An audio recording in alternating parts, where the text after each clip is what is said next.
Assalamualaikum warahmatullahi wabarakatuh. Selamat pagi pemirsa. Halo Angel, selamat pagi. Selamat pagi Kevin, selamat pagi pemirsa dan selamat tahun baru untuk kita semua ya. Betul, selamat tahun baru untuk pemirsa dan kita semua di sini. Ya, semoga tahun ini penuh dengan kesuksesan. Amin, kesuksesan, keberkahan dan juga kesehatan pastinya untuk tetap optimis menjalankan satu tahun ke depan ya. Yes, betul sekali Kevin. Baik pemirsa, selain 3 berita tadi, kami juga hadir dengan beragam informasi menarik lainnya. Bersama saya, Kevin Pakan.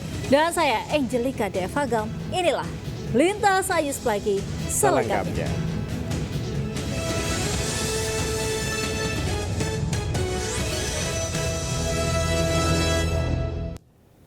Kita ke informasi lainnya pemirsa, suasana malam pergantian tahun di ujung timur Indonesia dilakukan dengan mendekatkan diri pada Sang Pencipta.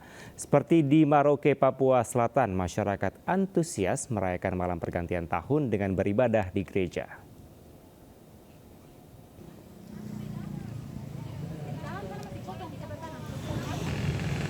Pergantian tahun di Maroke, Provinsi Papua Selatan diisi dengan berbagai aktivitas. Masyarakat antusias merayakan malam pergantian tahun dengan beribadah di masing-masing gereja. Seperti di Gereja Katedral Santo Fransiskus Maroke, ibadah dipimpin Pastor Hengki Kariwop. Mereka juga berdoa agar kondisi bangsa Indonesia dapat semakin baik di tahun 2025 dan masyarakat lebih sejahtera. Selain beribadah, masyarakat Maroke juga mengisi malam pergantian tahun dengan berkumpul bersama sanak famili. Aktivitas ringan dan menyenangkan pun digelar seperti acara bakar-bakar ikan, ayam, dan lain sebagainya. Sementara malam puncak pergantian tahun di Maroke dipusatkan di alun-alun Tugu Libra dengan pesta kembang api pada jam 00 WIT.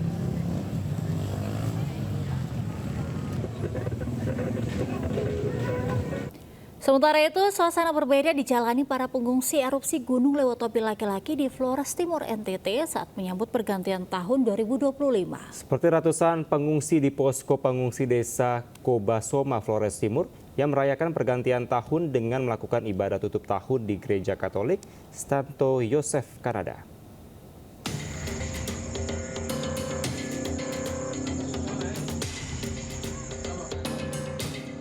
Ratusan pengungsi korban erupsi Gunung Lewotopi laki-laki beribadah di Gereja Katolik Stasi Saint Joseph, Kanada untuk merayakan pesta tutup tahun dan sambut tahun baru 2025. Perayaan ibadah dipimpin Pastor Nahayon Svedi dan mendengarkan khotbah tentang kondisi pengungsi. Pastor juga mengajak pengungsi agar tetap tegar dan kuat menghadapi cobaan yang terjadi. Salah satu pengungsi, Lucia, mengungkapkan kesedihannya karena merayakan Natal dan Tahun Baru di tenda pengungsian. Ia juga sangat merindukan rumah dan saudara, serta berharap cobaan segera berlalu. Rasanya pokoknya tidak seperti di rumah tinggal sendiri. Sedih atau gimana? Sedih campur. Kalau di rumah, kalau di kampung dulu? Oh, kalau di kampung dulu tuh sibuk, kayak malam begini bisa, apalagi kalau ada tanggungan kos semua, pokoknya libat diri semua. Saat ini total pengungsi akibat erupsi Gunung Lewotopi laki-laki yang masih berada di tenda pengungsian berjumlah 7.226 jiwa. Mereka tersebar di 5 posko pengungsi. Dari Flores Timur, Nusa Tenggara Timur, Joni Nura, iNews melaporkan. Pemirsa, memeriahkan pergantian tahun, ribuan warga memadati kawasan wisata Taman Mini Indonesia Indah. Pengunjung menikmati konser musik hingga pertunjukan air mancur menari. Dan berikut laporan Olia Zain dari kawasan Taman Mini Indonesia Indah. Taman Mini Indonesia Indah menjadi salah satu lokasi favorit masyarakat untuk merayakan malam pergantian tahun dari 2024 ke 2025. Karena di sini, di Taman Mini Indonesia Indah, menyajikan berbagai macam acara, atraksi, dan juga pertunjukan. Mulai dari konser musik yang dihadiri oleh banyak sekali artis tanah air, kemudian ada festival budaya, pertunjukan seni, dan salah satu yang ditunggu-tunggu oleh pengunjung yakni air mancur menari. lagi yang sangat menarik dan juga sangat unik dipertunjukkan di Taman Mini Indonesia Indah. Dan tadi kami juga sempat menanyakan kepada banyak sekali pengunjung yang menikmati tahun barunya di Taman Mini Indonesia Indah dengan harapan-harapan mereka di tahun 2025 agar semakin menjadi lebih baik lagi dan juga menjadi lebih atau semakin sukses. Kembali ke studio.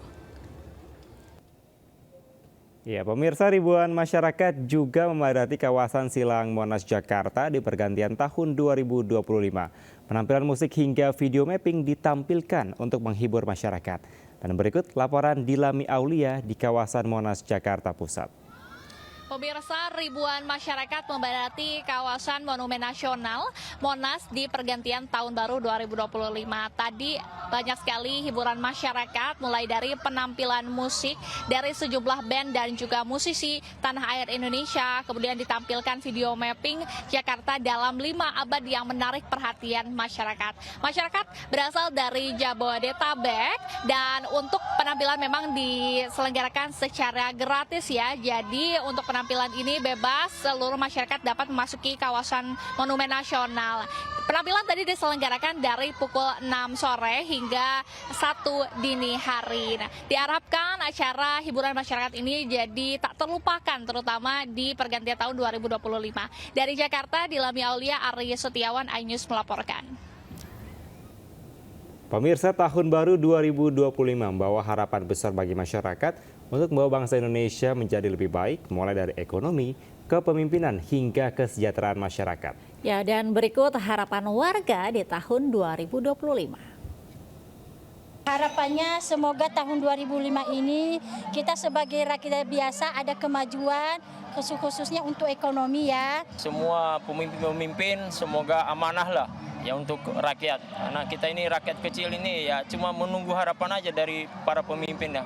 Harapan buat sendiri sih ya, semoga tetap baik-baik aja. Terus buat keluarga juga apa yang dicita-citakan semoga segera tercapai. Untuk personal mungkin nanti di bidang karir lebih sukses lagi, terus bisa cepat dapat kerja dan habis lulus baru tahun ini wisuda.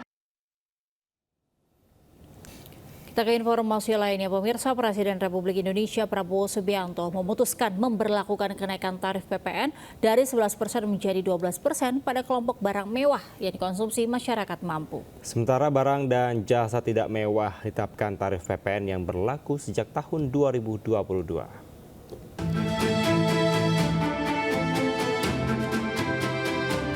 Presiden Republik Indonesia Prabowo Subianto mendatangi kantor Kementerian Keuangan Jakarta Pusat Selasa. Kedatangan Prabowo ke kantor Kemenkeu bertepatan dengan rencana pemerintah menaikkan tarif PPN jadi 12% mulai tahun 2025. Usai memimpin rapat dengan Menteri Keuangan Sri Mulyani di kantor Kemenkeu di penghujung tahun 2024, Presiden Prabowo Subianto menyampaikan dalam konferensi persnya untuk memberlakukan kenaikan tarif PPN dari 11% menjadi 12% pada kelompok barang mewah yang dikonsumsi masyarakat mampu, seperti pesawat pribadi, yacht, kapal pesiar, rumah mewah. Sementara untuk barang jasa tidak mewah, tidak ada kenaikan PPN. Tarif tetap yang berlaku sejak tahun 2022. Dan telah berkoordinasi dengan DPR RI. Hari ini pemerintah memutuskan bahwa kenaikan tarif PPN dari 11% menjadi 12% hanya dikenakan terhadap barang dan jasa mewah. Pemerintah berencana menaikkan tarif PPN dari 11% menjadi 12% mulai 1 Januari 2025. Kenaikan dilakukan sesuai dengan Undang-Undang Nomor 7 Tahun 2024 Perpajakan. Dari Jakarta, Tim Liputan iNews melaporkan. Pemirsa, beredar daftar finalis pemimpin paling korup di dunia versi lembaga non-pemerintah yang fokus dengan isu korupsi Organized Crime and Corruption Reporting Project OCCRP. Salah satunya nama Joko Widodo. Presiden ke-7 RI Jokowi pun menanggapi santai isu tersebut dan menyatakan hal itu tidak berdasar. Presiden RI ke-7 Joko Widodo menanggapi santai isu beredarnya yang menyebut namanya masuk dalam daftar finalis pemimpin paling korup di dunia versi lembaga OCCRC. Joko Widodo pun menjalani kehidupan masa pura tugasnya seperti biasa. Menurut Joko Widodo, isu tersebut tidaklah berdasar dan tidak ada bukti. Yang dikorupsi apa, ya dibuktikan apa. Ya sekarang kan banyak sekali fitnah, banyak sekali framing jahat, banyak sekali tuduhan-tuduhan tanpa ada bukti. Itu yang terjadi sekarang kan. Jadi menurut Bapak itu muatan politis? Ya ditanyakan aja. Tanyakan aja, orang bisa memakai kendaraan apapun lah. Bisa pakai NGO, bisa pakai partai, bisa pakai ormas untuk menuduh, untuk membuat framing jahat, membuat tuduhan jahat seperti itu. Pemirsa, Balai Kota Jakarta menjadi saksi momen unik saat dua mantan Gubernur DKI Jakarta, Anies Baswedan dan Basuki Cahayapurnama atau Ahok, terlihat berbincang akrab dalam acara Bentang Harapan Jakasa. Namun isi perbincangan tersebut masih menjadi teka-teki bagi publik. Dalam kesempatan tersebut, Ahok enggan membeberkan isi pembicaraannya dengan Anies. Ia hanya memberikan sedikit petunjuk bahwa akan ada kejutan pada bulan depan. Sementara itu, Anies menegaskan bahwa dirinya berbincang dengan semua tokoh yang hadir, termasuk Ahok. Namun, ia juga memilih untuk tidak mengungkapkan lebih lanjut isi obrolannya.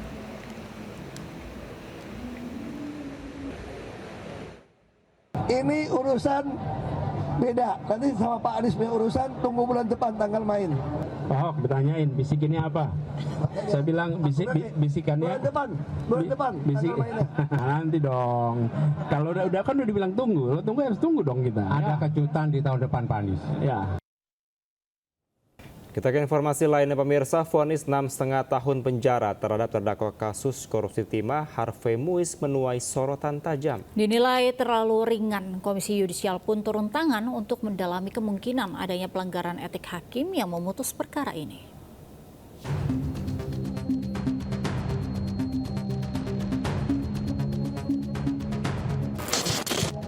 Vonis 6,5 tahun yang dijatuhkan hakim kepada Harvey Muiz mendapat sorotan dari sejumlah pihak. Putusan hakim tersebut dianggap terlalu ringan untuk nilai korupsi yang merugikan negara hingga 300 triliun rupiah. Presiden Prabowo Subianto bahkan menyinggung vonis ringan Harvey Muiz saat memberikan sambutan dalam acara Musrembangnas. Prabowo menyebut korupsi ratusan triliun harusnya divonis 50 tahun penjara. Rakyat pun ngerti, rakyat di pinggir jalan ngerti. Ngerampok triliunan, kalau triliunan, ratusan triliun. Vonisnya sekian tahun. Nanti jangan-jangan di penjara pakai AC, punya kulkas, pakai TV, naik banding nggak? Naik banding ya? Naik banding. Vonisnya ya 50 tahun begitu kira-kira. Sementara itu, Kejaksaan Agung tak tinggal diam. Jaksa menilai ada ketimpangan hukum dalam vonis tersebut sehingga banding terhadap vonis Harvey Muiz harus dilakukan.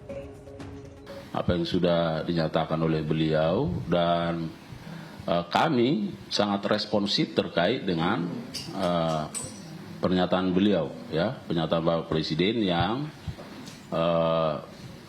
menyatakan bahwa vonis atau putusan pengadilan terkait dengan terdakwa HM yang masih sangat begitu ringan dibanding dengan tuntutan yang disampaikan oleh penuntut umum. Senada dengan Kejaksaan Agung, Komisi Yudisial menilai vonis 6,5 tahun penjara terhadap Harvey Muiz juga terlalu ringan dan menimbulkan gejolak di masyarakat. Salah satunya kemungkinan ada dugaan pelanggaran etik yang dilakukan hakim.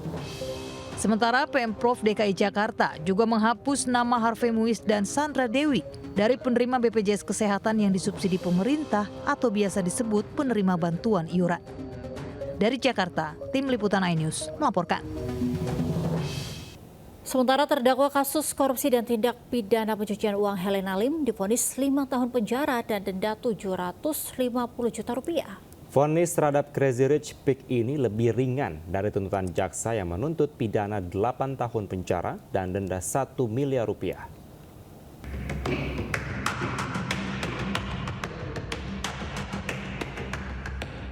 Crazy Rich Pantai Indah Kapuk sekaligus pemilik PT Quantum Skyline Exchange, Helena Lim, divonis 5 tahun penjara. Ia juga didenda 750 juta rupiah subsidiar, 6 bulan penjara, serta uang pengganti sebesar 900 juta rupiah. Hakim menyatakan Helena terbukti bersalah membantu korupsi pengelolaan timah yang merugikan negara 300 triliun rupiah dan tindak pidana pencucian uang. Hakim menyebut harta benda Helena dapat dirampas dan dilelang untuk menutupi uang pengganti tersebut. Namun jika tak mencukupi diganti dengan 1 tahun kurungan. Sebagaimana dalam dakwaan ke-1 primer dan kedua primer penuntut umum. Menjatuhkan pidana terhadap terdakwa Helena oleh karena itu dengan pidana penjara selama 5 tahun dan denda sejumlah 750 juta rupiah dengan ketentuan apabila denda tersebut tidak dibayar diganti dengan pidana kurungan selama 6 bulan. Menghukum terdakwa Helena untuk membayar uang pengganti sejumlah 900 juta rupiah. Sebelumnya, ibunda Helena Lim, yakni Holia, menangis lalu pingsan saat Majelis Hakim Tipikor Jakarta Pusat membacakan pertimbangan putusan. Ketua Majelis Hakim pun memutuskan skor sidang, sementara petugas keamanan membawa ibunda Helena keluar ruang sidang. Vonis terhadap anaknya pun membuat ibunda Helena terus menangis dan pingsan kembali. Vonis yang diterima Helena Lim diketahui lebih rendah dibandingkan tuntutan JPU, yakni 8 tahun penjara, denda 1 miliar dan uang pengganti 210 miliar. Di Jakarta, Tim Liputan iNews melaporkan. Pemirsa, Polri menggelar rilis akhir tahun 2024 untuk mengevaluasi kinerja dan capaian Polri di tahun 2024. Rilis tersebut disampaikan langsung Kapolri Jenderal Listio Sigit Prabowo dalam menjaga stabilitas di tanah air. Kapolri Jenderal Listio Sigit Prabowo menggelar rilis akhir tahun 2024 di ruang Rupatama Mabes Polri pada Selasa siang dalam memaparkan peran Polri dalam menjaga stabilitas di tanah air selama 2024. Kapolri menyebutkan sudah berhasil menuntaskan 60.000 lebih kasus konvensional selama 1 tahun. Menurut hasil survei kinerja penegakan hukum yang dirilis World Justice Project, Indonesia menempati peringkat 42 dari 142 negara.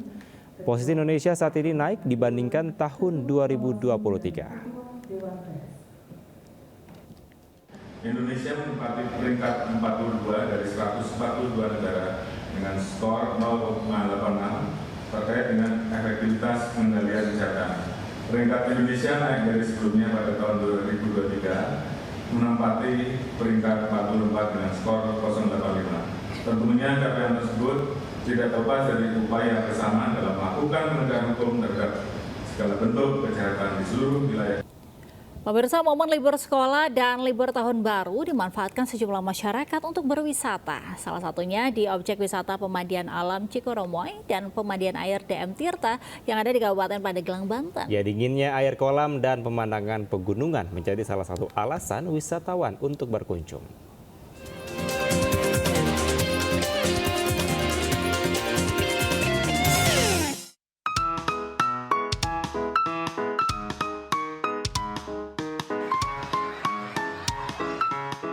Ribuan orang memadati objek wisata pemandian alam Cikoromoy dan pemandian air DM Tirta yang berada di Kabupaten Pandeglang, Banten pada momen libur sekolah dan libur tahun baru.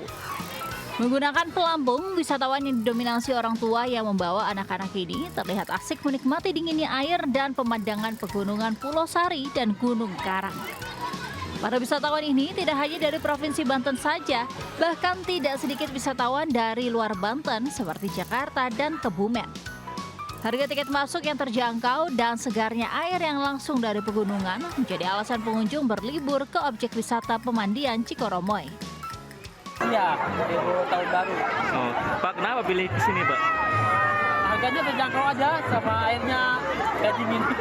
Airnya dingin ya Pak ya? Airnya dingin. Oh, dari pegunungan langsung ya Pak? Ya, dari pegunungan. Sebelumnya sering di sini apa gimana Pak?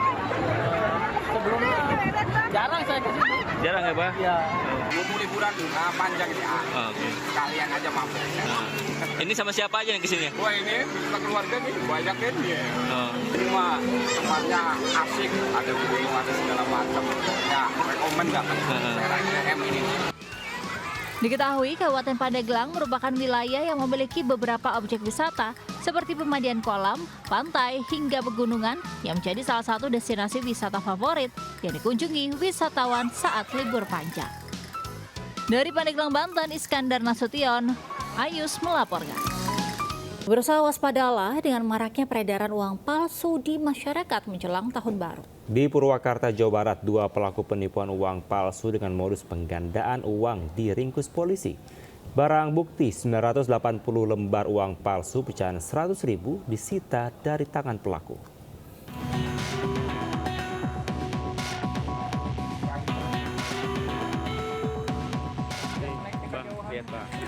Dua pria berinisial R dan IH tak berkutik saat digiring petugas Satuan Reserse dan Kriminal atau Satreskrim Polres Purwakarta di hadapan awak media. Keduanya dibekuk petugas di Jalan Veteran Purwakarta karena diduga melakukan penipuan uang palsu. Kapolres Purwakarta AKBP Lilik Ardiansyah mengatakan penipuan pelaku terungkap berawal dari laporan korban Maman yang diiming-imingi hasil penggandaan uang dari pelaku melalui media sosial. Setelah tergiur, pelaku meminta korban menemui dan menyerahkan uang 7 juta, namun ia hanya membawa 4 juta rupiah. Sementara pelaku pun menyerahkan bungkusan plastik dan menyampaikan ke korban uangnya akan bertambah berkali lipat. Setelah pulang, korban membuka bungkusan tersebut yang ternyata berisi 980 lembar uang palsu pecahan 100.000. Korban yang merasa tertipu pun melaporkan pelaku ke polisi. Di mana modus daripada kejahatan ini adalah pelaku ini mampu menggandakan uang. Jadi dengan dia meminta 7 juta itu nanti dijanjikan akan bisa menjadi berlipat-lipat uangnya. Polisi kini tengah mengembangkan kasus ini dengan menelusuri asal-usul uang palsu yang diperoleh dari pelaku berinisial A yang kini buron. Polisi juga menyelidiki tempat uang palsu tersebut diproduksi. Dari Purwakarta, Jawa Barat, Irwan, iNews melaporkan. Pemirsa, viral di media sosial, mesin pengisi BBM di sebuah SPBU ambruk karena selang tertarik sebuah truk. Kejadian ini diduga karena kelalaian operator yang meninggalkan selang pengisi BBM di atas tangki truk.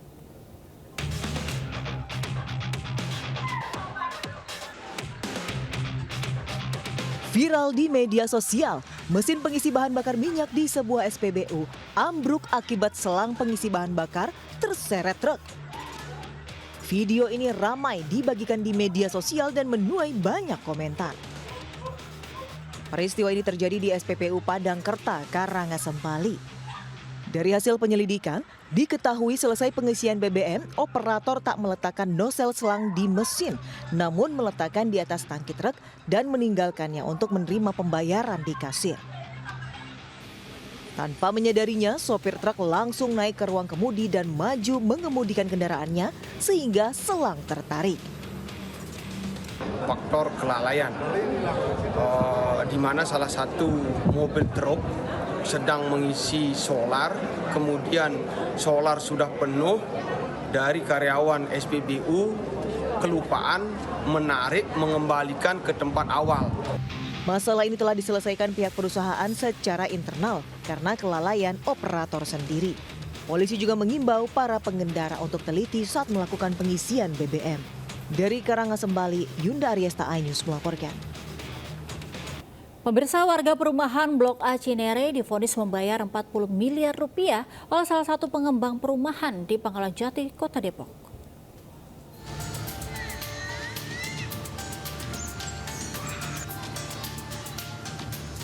Sebanyak 10 orang warga perumahan Blok A Cinere telah divonis membayar uang sebesar 40 miliar rupiah usai menolak pembangunan jalan perumahan di Pangkalan Jati, Depok, Jawa Barat.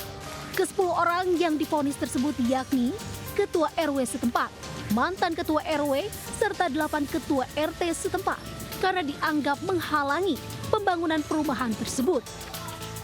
Diketahui perkara dimulai pada tahun 2023 saat pengembang perumahan meminta untuk membangun jembatan di atas Kali Grogol yang akan menghubungkan antara perumahan CGR dengan perumahan Blok A yang sudah berdiri selama 40 tahun. Warga pun menolak lantaran khawatir keamanan, kenyamanan, serta keselamatan warga terganggu. Menurut Ketua RW setempat, kasus ini sempat ditolak oleh Pengadilan Negeri Depok pada tahun 2023 akhir. Kemudian pihak pengembang perumahan melakukan banding ke Pengadilan Tinggi Bandung, lalu keluarlah vonis membayar 40 miliar tersebut. Mereka meminta jalan akses melalui perumahan ini dengan menyambungkan antara lahan yang ada di sini 20% dengan yang 80% yang ada di kelurahan lain, Kelurahan Pangkaljati. Nah, warga tidak sependapat, tidak setuju kalau itu digabungkan lahannya. Rencananya, warga dan pengurus lingkungan perumahan Blok A Cinere akan mengajukan kasasi ke Mahkamah Agung atas putusan vonis membayar 40 miliar rupiah dari Pengadilan Tinggi Bandung, Jawa Barat. Dari Depok, Jawa Barat, Ibu Rizky Ayus melaporkan. Ya, pemirsa, menutup perjalanan tahun 2024, Satgas Pamtasyon Anmet 11 Kostrat Posei Kaca Nunukan menunjukkan dedikasi tinggi dalam membantu masyarakat dan memberikan bantuan persalinan darurat pada seorang ibu hamil yang dalam kondisi kritis. Pasien Nur Aini 25 tahun yang tengah hamil tua didampingi seorang bidan dari Puskesmas Kandungan yang tengah dalam perjalanan air dari desa Seular menuju RSUD Nunukan terpaksa singgah di Posei Kaca karena tidak mendapatkan melanjutkan perjalanan akibat terombang-ambing gelombang tinggi dan angin kencang. Sementara kondisi pasien kritis dan butuh penanganan medis segera karena kondisinya telah bukaan 9 serta detak jantung janin terdeteksi tidak normal. Bantuan persalinan pun langsung dilakukan dengan kolaborasi antara bidan pendamping dan personel kesehatan Satgas di Posei Kaca. Berkat kerja sama yang cepat dan sigap, bayi berhasil dilahirkan dalam kondisi sehat, begitu pula dengan sang ibu selamat. Peristiwa tadi sekaligus menutup Lintas Sains pagi hari ini. Dan pemirsa, berita-berita tadi juga dapat Anda baca selengkapnya melalui portal okezone.com. Dan sesaat lagi Anda bisa menyaksikan serangkaian peristiwa lainnya di program Jurnal Lintas Ainis Pagi bersama rekan Anita Dewi. Saya Kevin Pakar. Dan saya Angelika Devaga mundur diri. Selamat pagi, selamat beraktivitas. Wassalamualaikum warahmatullahi wabarakatuh.